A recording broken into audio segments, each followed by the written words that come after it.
Hey, what's going on, Transformer addicts? Seaspray coming at you yet again, giving you a Transformer fix on this beautiful mid-afternoon summer day. Today is in fact July 1st, which marks the day of Canada Day. And it's very cool. I have the day off today, so I thought I would get some reviews done and hopefully get some other cool stuff to keep you entertained. So as you can see here, first off we're going to be doing animated Shockwave here, which is a Decepticon, and he is a Voyager size figure. And he is a repaint from obviously the long arm Shockwave figure, his spy mode, which is the grayish kind of colors, which unfortunately I don't have yet. Wasn't released here yet, but hopefully I will get him in due time, but he's not on my high priority list. Alright, so as you can see, he does come with the Activators Bumblebee, which is a scout / basic size figure, and he does have a quick conversion. And since these guys come together, I will be reviewing these guys together. Okay, so as you can see here on the back, we have the two alternate robot modes, the Shockwave and long arm robot modes here. And I'm pretty sure they could did a better shot of this, or angled it better to take away from this long projectile thing coming out of his crotchal region, or it looks like it's coming out of there anyway. Anyways, nonetheless, there it is, and his alternate mode is a Cybertronian crane looking thing with the cool looking treads there, and Shockwave's alternate mode is a Cybertronian tank. And here we have Bumblebee, and oddly enough, look at that chest piece and look at that chest piece. Looks backwards, and no symbol, no lot about symbol there. And his alternate mode is obviously the yellow compact car mode, looking very cool. Okay, I think that's about it. We'll just take a quick look at the artwork, and then we'll get right into opening this guy up, or these guys up, and do the review and some comparisons, hopefully. Alright, very cool. And before we do that, I'm just going to bring in quickly the Sunstorm Ratchet here, just to give you a quick look at what they look like. I did pick these guys up together on the same day at Zellers, which is very cool. Okay, so let's open this guy up. And here we have Shockwave and Bumblebee out of the package. Very cool, highly impressed. I'm digging these guys a lot. Not so much of the Bumblebee, even though I do like him a lot. I do have him already, so I might repaint him as a Decepticon and call him Bugbite and paint him like a white and purple color or whatever. But obviously, since I don't have the long arm Shockwave mold originally, this guy makes up for it. Very nice paint. As you can see, he does have a lot going on for him. He has a crazy articulation and posability. This guy's a little bit loose, but I hope yours is a little bit more stiff. But for the most part, animated figures are known to be a little bit loose, from my experience. So very cool. So we're gonna focus on Bumblebee right off the bot here. As you can see, he's pretty cool, nice detail and articulation and posability. He is primarily yellow, he has some black going on, red, blue, silver, white, and bluish kind of sparkly tint for the windows and whatnot. Articulation, his head can rotate 360. I don't recommend it though, because it's kind of oddly designed and it does get in the way of stuff. His arms can rotate 360. But be careful when you rotate them around, because his upper part of the bicep can spin around like this, and it tends to get in the way and pop off the top shoulder piece.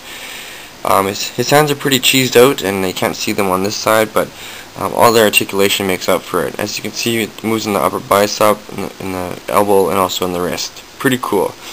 His legs move all the way around. They move at the top, at the upper part here, and also on the knee, and also at the feet part here. Very cool.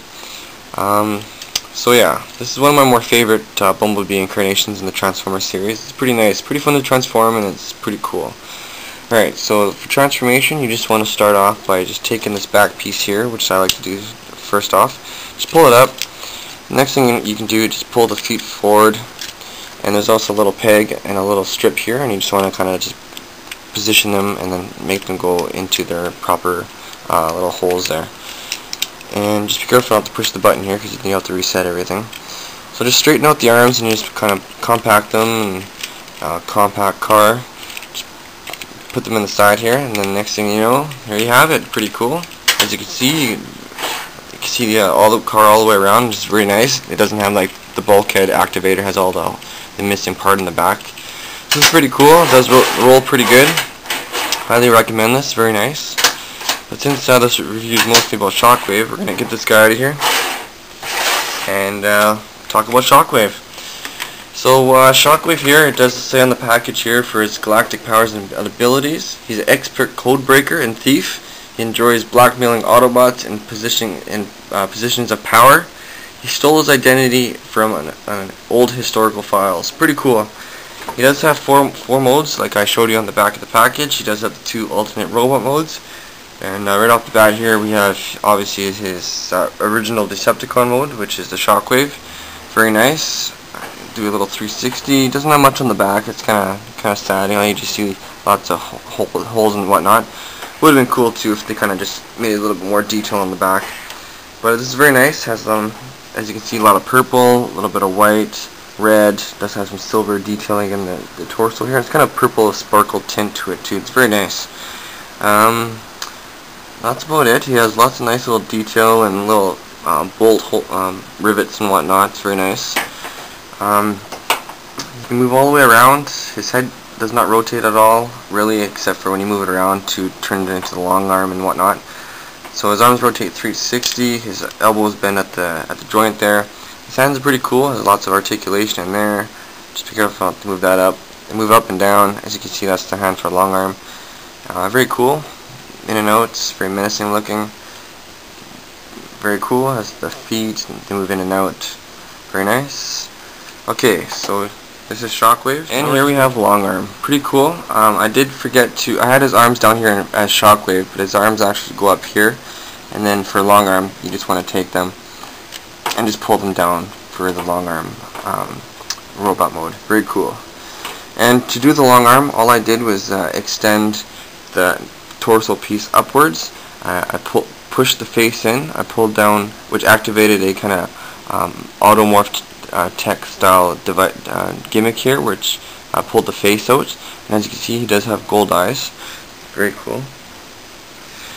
And then I just pulled, since this one doesn't go down all the way, I kind of have to leave this one up like that. I just took these red pieces here, folded them down, and then I took the side of his arms, which is the bottom part of his arms with the claws, and I kind of just pulled them back and just put them in position here, and then turn the bottom of the thumb part of the claw, and I just turned it around as the hand here. Very cool. And all I did was I propped these top of the leg parts down, and I turned around the legs. And there you go. And you just take the blaster, and you can put it down straight down like this, but I like to have it off to the side so it doesn't look so awkward looking. We'll just jump right into Long Arm's crane mode, and then we'll jump right into the tank mode. And here's Long Arm Prime as his crane mode. Very cool. It's a little bit, it doesn't really clip into place at all really, except for up in this little region here. Kind of just hook it in there and it kind of just attaches in there, but for the most part it's a little bit flimsy, and I'm not highly impressed with this vehicle mode here, but it kind of looks cool.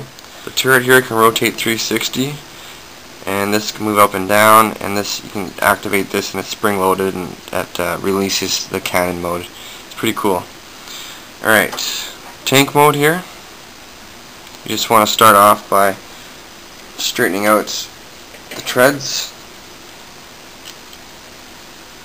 and you just want to bring down these pieces here. Pretty much it. It's pretty simple. You kind of just straighten everything out, and then you can just do this. Let's bring this up, and there you go. And like Piaf said, you can he likes to rotate it around, and you can have the tank like this, however you prefer. And you can have the crane as the other way, or you can just have your tank like this. Really up to you. And here's just a little size comparison here with the Bumblebee.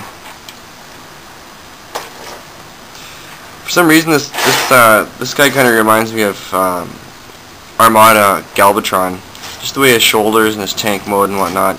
Kind of really reminds me of him a lot. As I was doing this review, kind of just popped in my head here. Okay, pretty cool. Final thoughts. I like this guy a lot. I highly recommend him.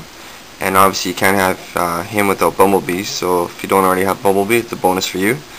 This guy has nice articulation and posability. He looks really menacing and cool looking in Shockwave mode. Also with that blaster, looks really reminiscent to Megatron. And that pretty posable, menacing looking claw looks really nice. What else? Long Arm looks pretty cool. It looks nice robot mode and everything. Robot modes look a lot better than their vehicle modes. Vehicle modes they look cool, but they're a little bit flimsy and hard to hold straight.